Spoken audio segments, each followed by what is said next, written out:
Welcome to the Unbecoming podcast, where you can join me, Stephanie Baranowski, in an authentic, personal perspective of my expat journey and my many travel adventures.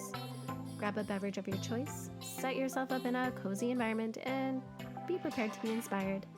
Each episode, I open up my personal narrative of what it's like to unbecome everything you once were in order to become everything you were meant to be. Let's dive in, head first, eyes closed, and a strong cup of faith.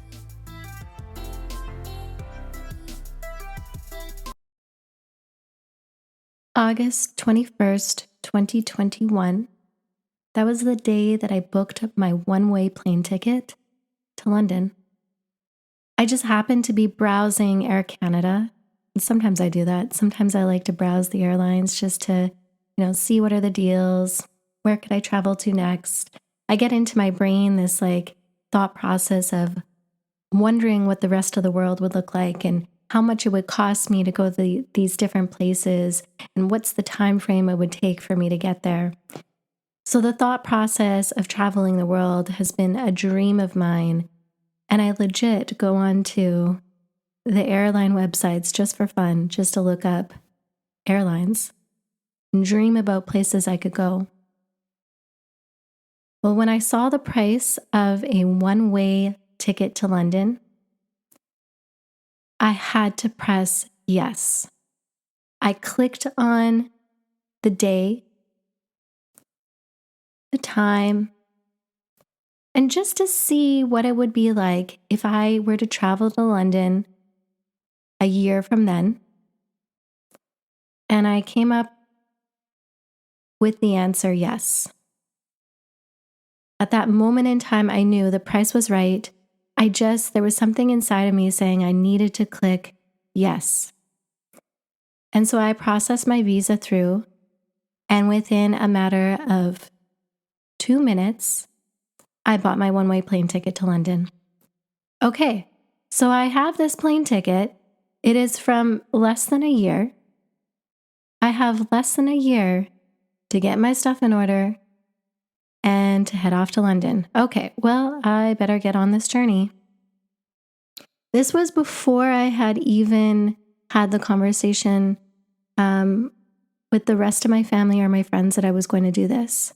I had casually mentioned it in conversation, and I hadn't yet had the conversation with my dad because I knew if I bought this plane ticket, I could easily transfer it for another ticket elsewhere, or I could easily, pull it back and credit my account and use the credit for something later.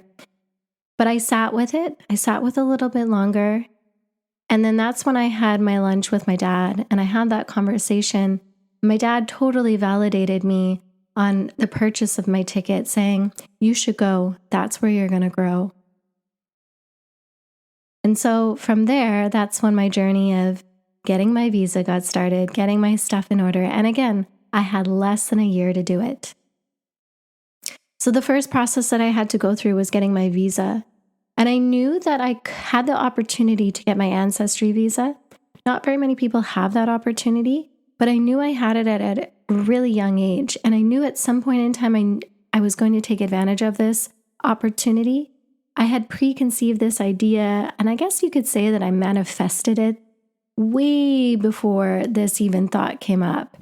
I remember saying to one of my friends well, I think one day I would really, really love to get my dual citizenship with the UK because I have the opportunity to do so. And what an opportunity that would be.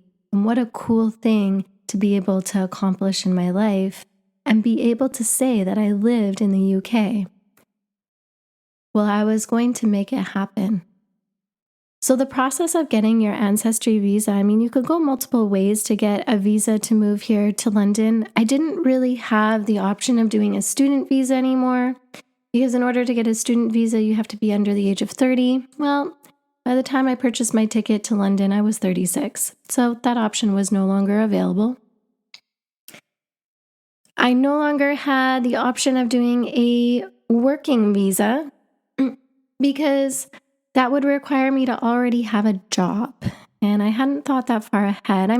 Looking back on it now, I totally could have gotten a working visa. But I figured, why not get this ancestry visa? Because this would allow me to dive deeper into my family history, which would be so, so cool. So one of my goals being here in the UK is to do just that, is to dive into my family history and really understand who I am as a person, right from the very roots of where my family actually came from. So not very many people know this about me, but my grandparents were actually from Europe, and they immigrated to Canada after the Second World War. So I grew up in a very European style home and with very European values and cultural food, and listening to the Polish language being spoken in the home. And fun fact, I actually had a British accent up until I was 5 years old because I spent a lot of time with my grandmother when I was younger. So it wasn't until I went to school that that accent became Canadian. So I no longer have the British accent, although living here, I've thought, is it going to come back? I don't know. Or maybe am I just going to live with this Canadian accent forever? I mean, it would be cool if it came back, but hey, I'm cool with Canadian accent. I love the country that I grew up in. But getting this ancestry visa would require me to get some documentation that I did not have, nor did my family in Canada have. So one of the pieces of documentation I needed to get was my grandmother's birth certificate. So I had to find out exactly where she was born, which wasn't a hard process because my family kept a nice history of my family's, sense of where they grew up. And that was the great thing about my upbringing, is we talked a lot about our roots and our family history. And so I already kind of had a sense of where she grew up, where she was born. And she was born in this really cool small harbor town called Whitby. It's right on the coastline. If you take a look at a map, it's right at the top of England along the coastline along the right-hand side. So that would be the east side of England. I haven't gone there yet. That is my goal. That is my intentions to eventually make my way there. But from London to Whitby, it is actually a pretty long train ride. And I do still have family there I've been in contact with, and I'm very, very excited to go meet them. I have met them before, but go spend some time in Whitby and go take a look at where my family is from is such a cool thing to really think about.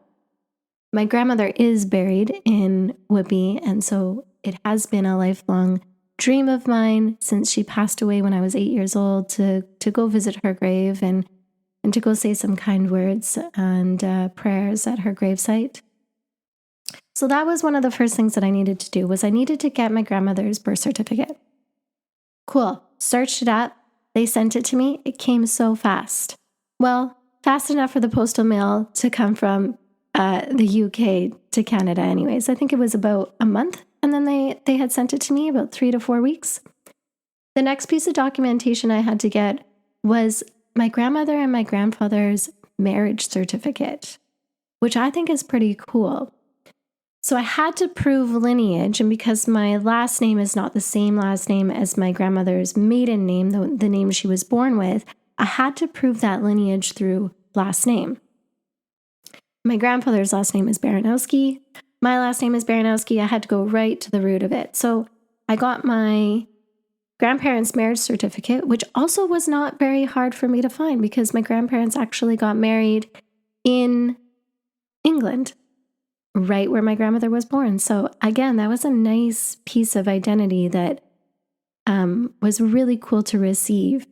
And so I have this piece of documentation just marking the day that my grandparents got married. And it's like me traveling back in time and discovering these little tiny things that I had no idea about. And every time I got a new piece of documentation to get this ancestry visa, it was like I was discovering a new part of myself, about my history, about myself that I hadn't known.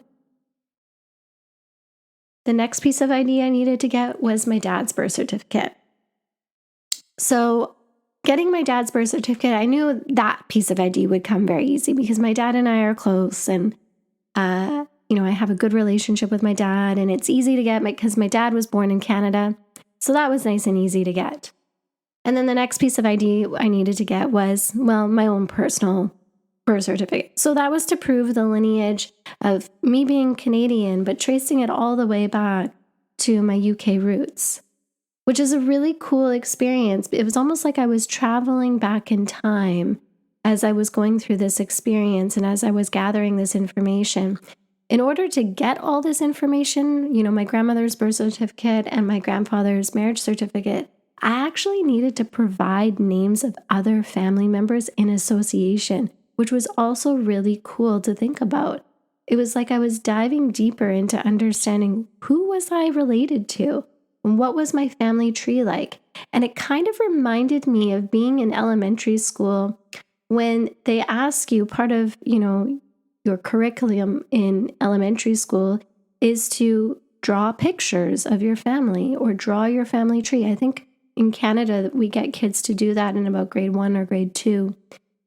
And the idea is that you better understand yourself and your family dynamics by drawing your family tree.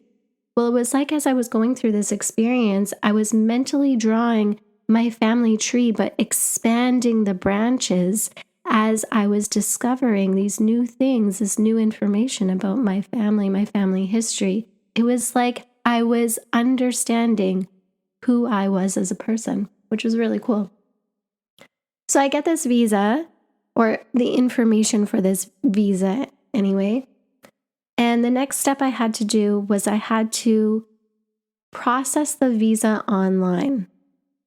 Now, there is quite a process for getting your UK ancestry visa. I had to wait 3 months prior to me going to the UK. I had to fill out the application and send in my fees for the UK, which was not very inexpensive. It was a nice, probably close to $7,000 Canadian for me to get this ancestry visa. So that's just a little overshare for you guys if you are considering moving over to the UK, that, it's not inexpensive. It's actually quite an investment to come here on an ancestry visa. And the reason for that is because you need to pay every year. You need to pay the fees, the health fees, in order to have the healthcare system here every year that you get your visa for up front. Now, I have some interesting beliefs about this because although I've paid upfront my NHS fees for every year that I'm here, for some reason, I still get NHS fees taken off my paychecks every month. But, it is what it is. Can't really challenge the government on that, although I would love to, but that will probably get me in circles nowhere. But just to give anybody a heads up, if they are planning on moving to the UK, that is something. And that is something I've had a conversation with many expats here. And they think the same thing. So I think that's a system error. So it's an investment. Getting your visa is an investment. The next thing I had to do was book an appointment to get my fingerprint done and to hand over my passport and to provide all the documentation in order for them to either approve or disapprove my visa.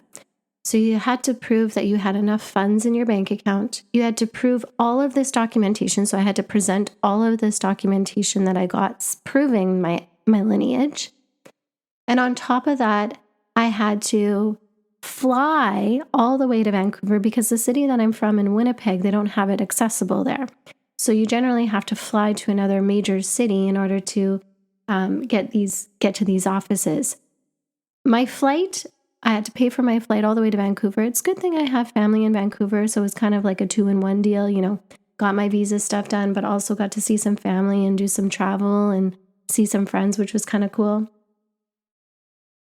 But I had to fly to Vancouver, hand over my passport. Now that was the sketchy thing. I'm handing over my passport. They don't tell you when you're going to be receiving your passport. They hand you this UPS number, tracking number, which is kind of useless because you can't actually track where your passport is. They send the passport all the way to the offices in New York and then send it back and then send it to you. So it's an interesting process to get your visa and to get everything approved. Well, a week before I was about to leave for London, I still had not gotten my passport back in the mail. Okay, so I'm freaking out at this point. I have sent over all this documentation. I have paid all the major fees and invested money into this. I have handed over my passport, which has not been yet redelivered to me. How am I supposed to get on my plane in order to go to London? So I'm waiting. I'm checking the post office every single day. And then I finally get it. I finally open up the package, and there it is, the approval, saying that I was approved for my ancestry visa with my nice sticker on the inside. I was going to London. This was so very exciting. Boy, did they wait till the last minute to tell me. It was like the anticipation was building, and then, there you are. Okay, now you're going. So I have this passport in my hands with the UK visa on the inside, which gives me 5 years, by the way. So the UK ancestry visa gives you 5 years, and then you get 180 days where you can leave the country and come back, which is actually quite a bit. And not any other visa allows you to do that. There's some other visas where you actually don't have that much time, and it's quite limited how much time you're allowed to leave the country for. But your ancestry visa, you're allowed to leave for 180 days, which is kind of cool. Then after your 5 years of having the visa, you can apply for citizenship. Now you have to be here in the UK for 5 years, and your student visa doesn't count. So if you get a student visa and you're hoping to hop over to the UK and get your permanent residency or your citizenship here in the UK, you actually can't do it. Your student visa doesn't count. You'd have to have a working visa at that point, and then renew your working visa every couple of years, because working visas, I think, are only for 2 to 3 years. So with this ancestry visa, it gives me 5 years, and it's 5 years that count. And after the end of the 5 years, I can apply for citizenship. Now, I don't want to get too ahead of myself yet. I mean, I know it's one of my goals to get my citizenship here, which would be pretty cool, or my permanent residency. That either option would be really cool. But I don't want to get ahead of myself because I don't know what's going to happen with the rest of my life. I don't know what the journey is going to come, what's ahead of me. And that's living the expat life, is really you have no idea what is coming towards you. You're going in blind, and you're just enjoying the journey as it comes along, and you're moving through the challenges as it comes along. And so this thought process, or this dream, or this idea of, getting my citizenship or my permanent residency, I have a non-attachment to it. If it comes, it comes. If it doesn't, it doesn't. And that's cool. I mean, it would be amazing for me to get it, because I'm also thinking forwardly, thinking about, my lineage and how I had this opportunity. It'd be really cool for my future children to also have that opportunity. So I am thinking long term, but I also have this non-attachment to the idea at the same time, because anytime you attach yourself to something and you attach too hard, too strong, there's always some sort of backlash that comes with it. So if you think about it, you attach yourself to the weather, for instance. I am attached to the fact that it's going to be a sunny day, and all my friends and I were going to go to the beach, and it's going to be an amazing day because it's going to be really, really sunny. It's going to be really hot. That's what the weather person told me. That's what the Weather Channel told me, is that it's going to be a nice, sunny, hot day. Now, what happens if you go to the beach with your friends and then all of a sudden clouds come in and it starts raining? And then you're bummed out. You're like, oh man, that totally ruined my sunny beach day that I had ahead of me. You are now disappointed because you've attached yourself to something as small as just the weather and having an amazing day because the weather is going to be sunny. Now think about it this way. If you had no attachment to the weather and you're like, oh yeah, the Weather Channel says it's going to be sunny out, but anything could happen because 90% of the time, is the Weather Channel even correct?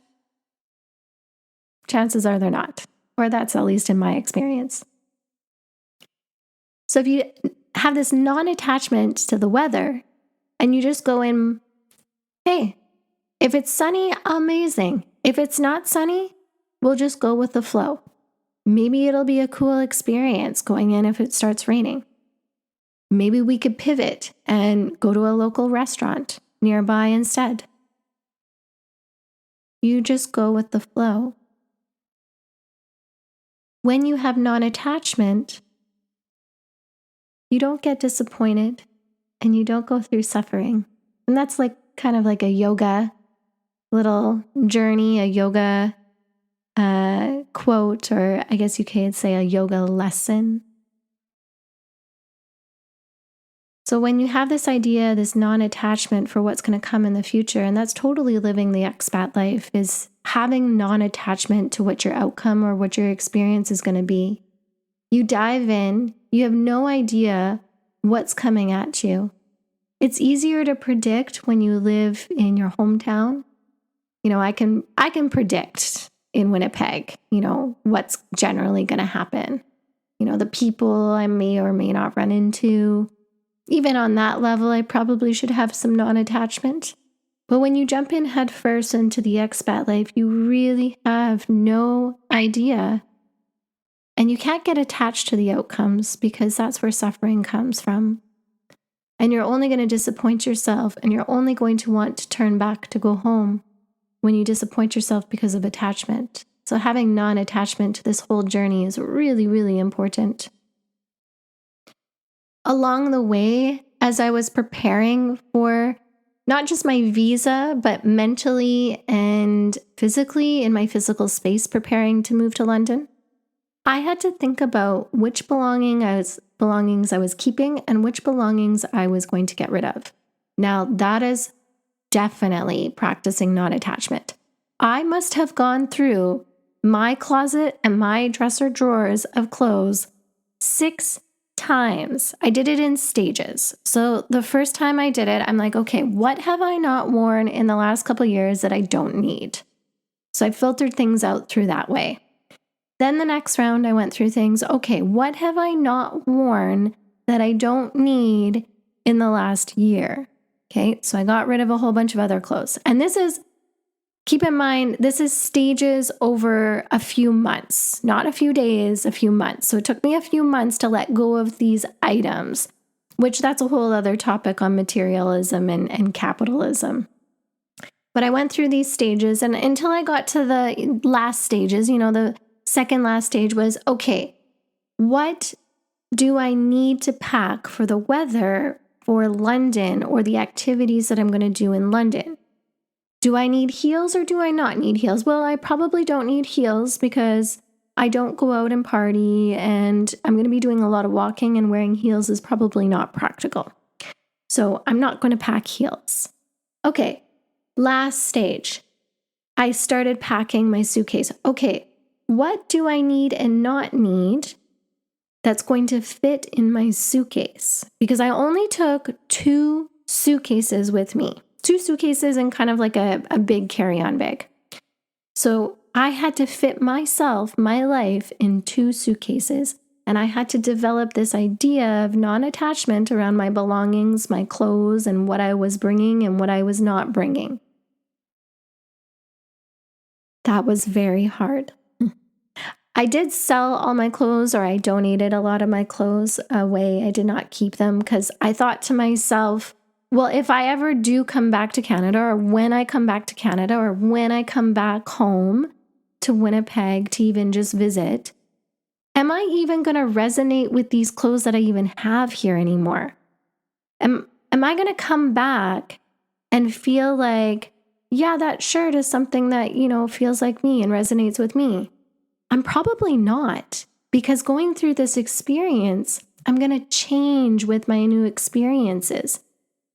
And I'm not sure if you've ever heard of this term, but there's a saying that says if a woman changes her hair, she's going through changes within herself. Or if a woman changes her appearance, she's going through changes within herself. And I thought about that idea and how, well, if I'm going on this journey, I'm probably going to be going through a lot of changes as I move through it. There's no way I'll be the same person a year from now. So I just got rid of it. And it's true. I've come here, and what's interesting is, since I've moved here to London, I've only worn half of those clothes that I brought with me. The other half, I've even considered, do I donate here in London? I've only worn half of those clothes. And then, of course, because I work for Lululemon here, I've bought new clothes that resonate with the person that I am here, which is very interesting to think about. The next thing that I had to develop a non-attachment to was my dog. And that was the most heartbreaking thing. My dog I've had for 7 years. He is my best friend. He's my emotional support. He has gone with me through ups and downs, through road trips, through everything, through many long walks during the pandemic together. So many walks that he actually looked at me at one point in time and was like, "Mom, do you seriously want to go for another walk right now?" That was the hardest part. I tried my hardest to think of every single loophole I could think of to bring my dog over. But the process of bringing your pet over to the UK is a process. It is probably a bigger process than actually getting your visa to go over. So part of the process is, number one, you actually have to get your dog transported through a transport agency. They will not allow you to do it just single-handedly. Number two, your dog has to go in cargo, which was heartbreaking to me. There's no way I could be on a flight sitting in an airplane seat knowing my dog is in cargo area by himself for the next 12 hours on a flight. He's never taken a plane by himself before. There's no way I can let him be in a crate for 12 hours, or I guess it would be 12 plus hours, because transporting and dropping off baggage and picking baggage off and all that. Not only that, but it would cost me $3,000 Canadian in order to be able to transport him over, on top of airport fees. And then it's not guaranteed. So you have to go through all this paperwork. You have to get your vet to do everything. And then once they get to the other side, it says right on the UK website that if they do not have all the documentation and the UK does not accept them, they can quarantine your pet for up to 3 months. There was no way I could allow that to happen. That would be so heartbreaking to me if my dog ever had to be quarantined for 3 months. And I've read up and I've heard horror stories of people getting their dog back and their dog being completely different than, what they left them at.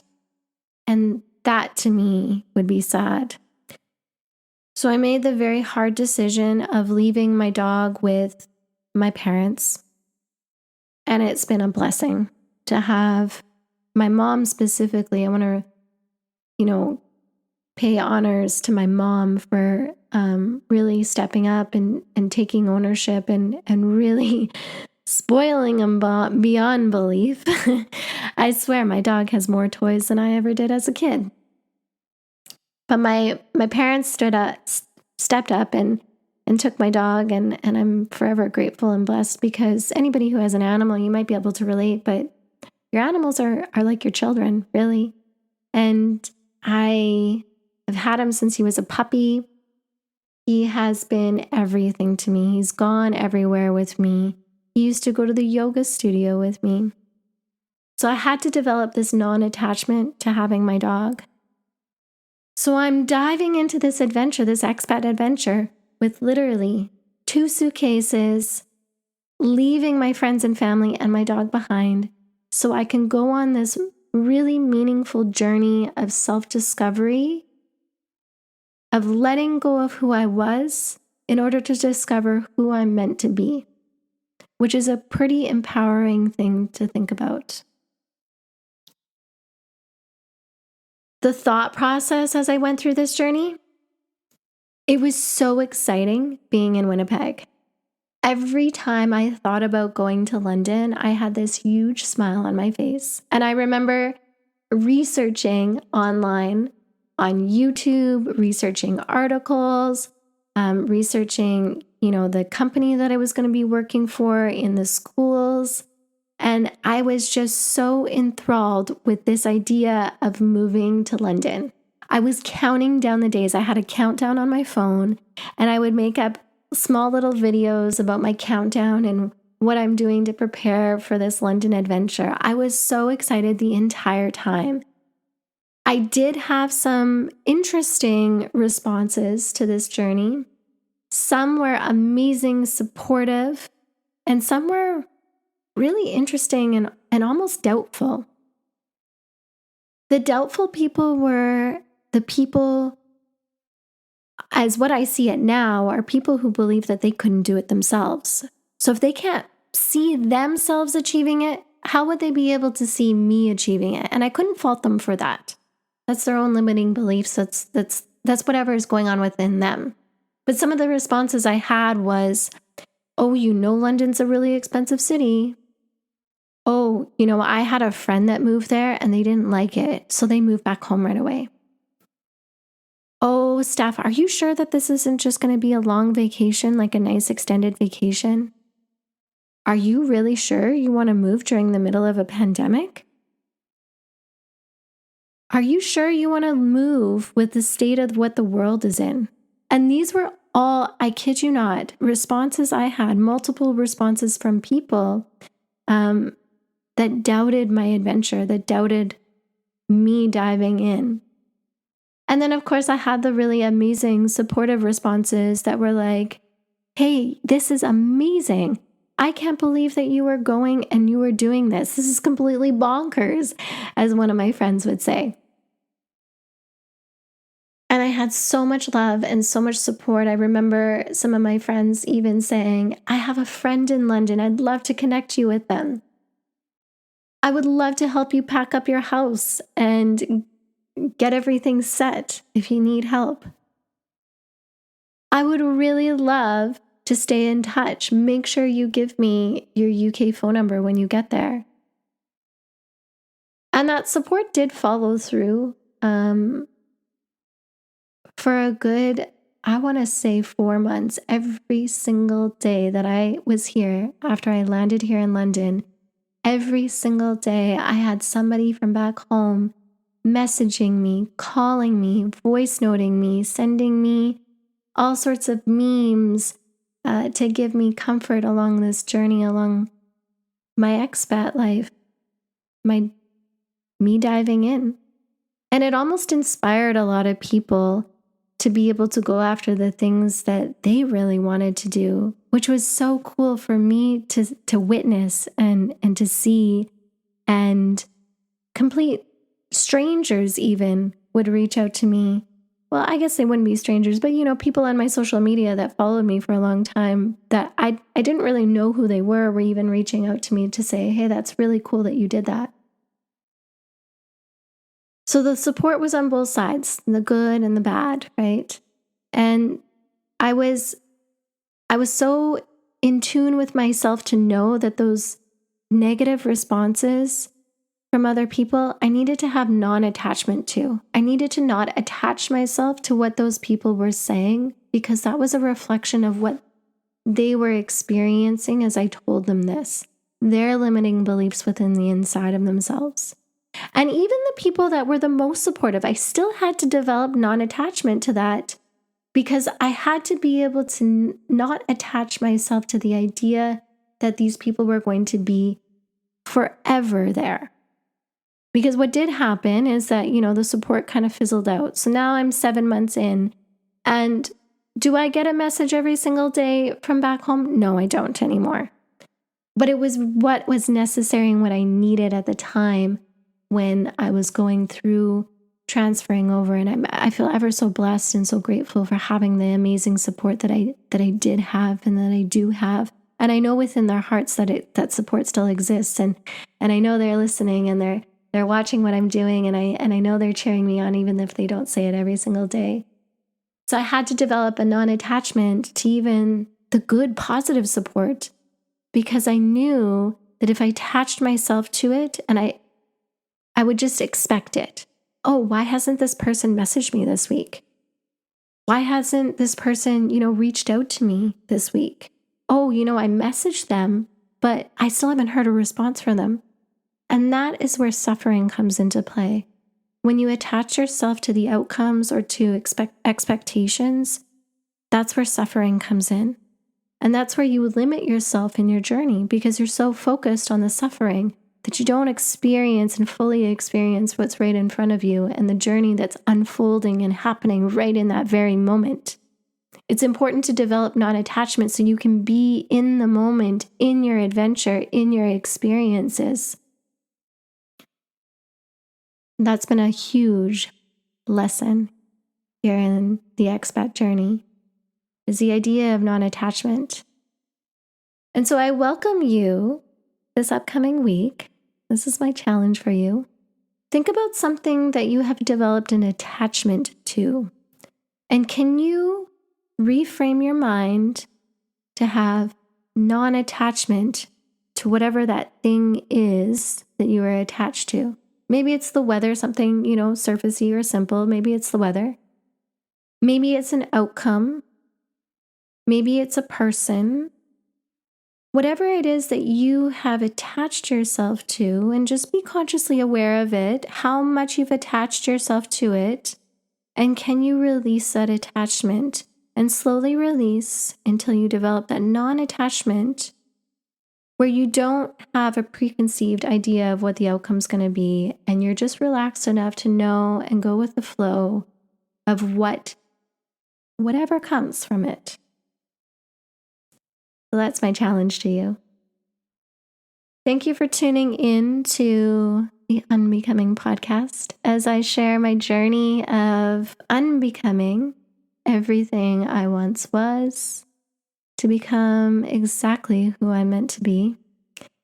And stay tuned for more episodes to come every Friday. Press that subscribe button if you'd like to be notified when the next podcast episode comes in. Otherwise, much, much gratitude for tuning in, and I love you all. Till next time.